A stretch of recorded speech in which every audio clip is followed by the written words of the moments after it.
I'm here at Glenn Research Center in the Telescience Support Center with Kevin McPherson. He is the manager for the ISS payloads here at Glenn for the space station. And Kevin, first of all, tell us where we are and what happens here in the Telescience Center.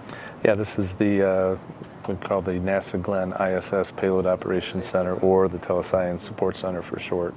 What we do here and have done here since really the mid-1990s is support remote science investigations, initially on the space shuttle when they had dedicated microgravity space shuttle missions for 2 weeks, 16 days at a time.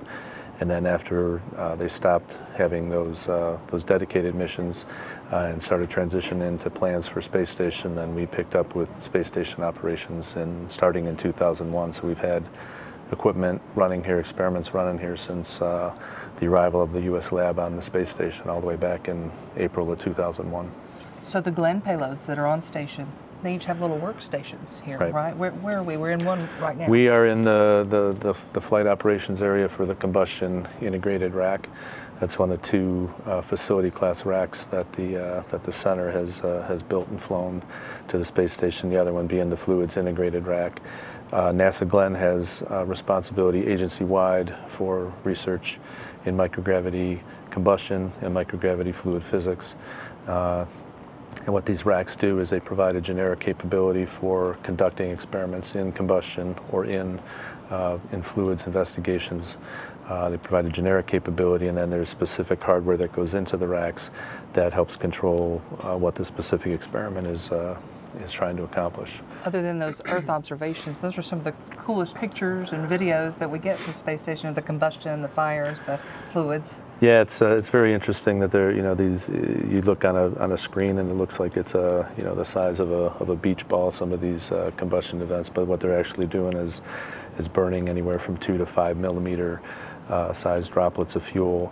And again, the generic capability that the rack provides a way to image that with a variety of cameras to study different parts of the flame phenomena that the scientists are interested in. So they, with these small droplets, burning them, they can learn a lot about how things burn, limits of combustion, things like that. So how does the telescience part of this work? Okay, so the data comes back to Marshall. Does it go to several ground stations, or does it come straight here? No, it's a crazy, complicated process, as you might expect. It goes from the space station to the Tejas satellite to White Sands to Johnson to Marshall to here. We don't do much direct dissemination out of here to the PIs other than the processed data once it gets here. That's kind of the end point for our combustion or our fluids investigations, and that's what we do there.